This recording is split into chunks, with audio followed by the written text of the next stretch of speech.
किशोरी लाल जी के बेटे राघव की शादी की बात जगह जगह चल रही थी, लेकिन किशोरी लाल जी को कोई लड़की पसंद ही नहीं आती थी। और उसकी एक ही वजह थी, किशोरी लाल जी का लालची होना।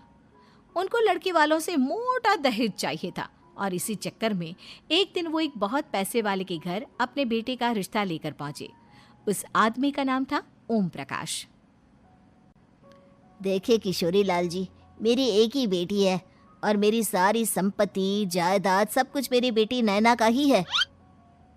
पापा, नाम से लगता है बहुत खूबसूरत होगी। कितना अच्छा नाम है ना, नैना। ओ, वैसे बात तो सही है आपकी।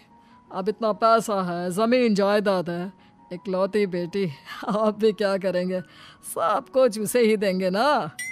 बिल्कुल ठीक पहचाना आपने। बस बेटी की शादी और सारी जायदाद उसके नाम। पापा, बिना देखे हाँ कर दीजिए ना। इतना अच्छा रिश्ता फिर कहाँ मिलेगा? माला माल हो जाएंगे हम। मैं अपनी बेटी को बुलाता हूँ। अरे नहीं नहीं नहीं नहीं, आपकी बेटी का नाम नैना है, सुनकर ही लगता है बहुत सुंदर होगी। रहने दीजिए अंकल, मैं तो आपकी बेटी के नाम से ही इतना खुश हो गया हूँ कि उसे बिना देखे शादी करने को तैयार हूँ। अब तो मैं उसका चेहरा सीधे शादी के बाद ही देखूंगा। और इस तरह राघव नैना का चेहरा नहीं देखता और उससे शादी कर लेता है। शादी के बाद अपनी सुहाग रात पर जब राघव नैना का घूंघट उठाकर देखता है तो नैना की आंखें बंद थी। कितनी खूबसूरत हो तुम नैना, जरा अपनी आंखें खोलकर मेरी तरफ देखो तो सही। नहीं, मुझे शर्म आती है। अरे, मैंने तुम्हें शादी से पहले भी नहीं देखा, और अब अगर तुम आंखें खोलकर मुझे देखोगी भी नहीं तो मुझे अच्छा कैसे लगेगा? इससे पहले कि नैना अपनी आंखें खोलकर राघव की तरफ देखती, अचानक से लाइट चली गई और राघव नैना को पूरी तरह से देख भी नहीं पाया।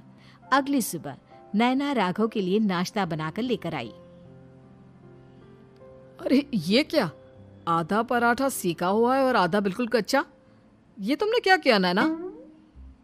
बहू, तुमने क्या आधा पराठा तवे से नीचे लटका कर रखा था, जो आधा सेका है और आधा कच्चा? मुझे जितना दिखेगा उतना ही तो सीखूंगी ना पापा जी।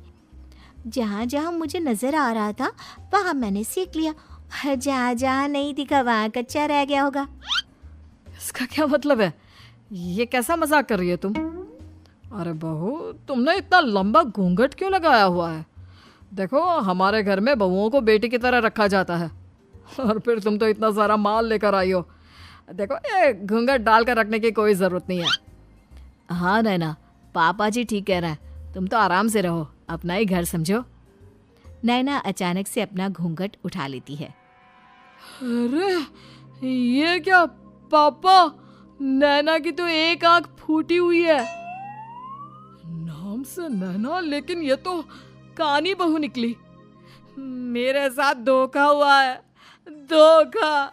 बिना दिखाए अपनी कानी लड़की मेरे संग ब्याह दी। मुझे कानी बीवी नहीं चाहिए। मुझे अभी ओम प्रकाश जी से बात करनी पड़ेगी। आखिर उन्होंने मेरे साथ ऐसा किया क्यों? अरे, आप लोगों ने ही तो पापा से कहा था कि आप लोग शादी से पहले मुझे देखना नहीं चाहते। अब मेरे पापा पर क्यों इल्जाम लगा रहे हैं? अरे लेकिन उन्हें बताना तो चाहिए था ना कि तुम कानी हो, एक आंख से तुम्हें दिखाई नहीं देता। किशोरी लाल और राघव नाराज होकर ओम प्रकाश को अपने घर बुलाते हैं। पापा जी, ये आपने क्या किया? शादी से पहले बताया क्यों नहीं कि नैना की आंखों में परेशानी है? अरे, आप ही ने तो लड़की देखने से मना कर दिया था। और लेकिन आप बता तो सकते थे। आपको तो हमारी बेटी की प्रॉपर्टी चाहिए थी, वो भी पूरी की पूरी। अब क्या हुआ अगर उसे आधा दिखाई देता है? प्रॉपर्टी तो आपको पूरी मिल गई ना। अरे ये क्या बात हुई? मेरी शादी प्रॉपर्टी से नहीं, आपकी बेटी से हुई है। अब ये तो पहले सोचना चाहिए था, तब तो मेरी प्रॉपर्टी देखकर तुम्हारी जुबान लप लपा रही थी। लेकिन मैं कानी लड़की को अपनी बीवी बनाकर नहीं रख सकता। पापा, कुछ करिए ना आप। हाँ, करता हूँ। देखिए ओम प्रकाश जी, आप हमारे साथ ऐसा नहीं कर सकते। और तुम देखो, अगर तुमने मेरी बेटी से शादी तोड़ी ना तो जो भी प्रॉपर्टी मैंने तुम्हें दी है वो तो पूरी की पूरी वापस ले ही लूँगा और आधी प्रॉपर्टी तुम्हारी भी लूँगा। अरे मेरी आधी प्रॉपर्टी भला क्यों लेंगे आप? इसलिए क्योंकि मेरी बेटी को आधा नजर आता है और उसकी नजर अभी तक तुम्हारी आधी जायदाद पर ही पड़ी है। अब तुम उसे घर से निकालोगे तो कुछ तो लेकर जाएगी ना। और अगर हम आपकी बेटी को अपने घर की बहू बना कर रखे तो? तो तुम्हारी पूरी प्रॉपर्टी तुम्हारी ही रहेगी और जो मैंने तुम्हें दिया है ना उसमें से बस मैं आधा लेकर जाऊंगा। अरे लेकिन अब आप अपनी दी हुई प्रॉपर्टी में से आधी वापस क्यों लेकर जाएंगे? अगर मैं आपकी बेटी को अपनी पत्नी बनाकर रखने को तैयार हूं तो? इसलिए ताकि भविष्य में अगर तुम मेरी बेटी को धोखा दो तो उसके पास कुछ तो रहे जो पति का हो। वैसे मेरे पास तो बहुत कुछ है लेकिन अपने पति की कोई निशानी तो उसके पास होनी चाहिए ना।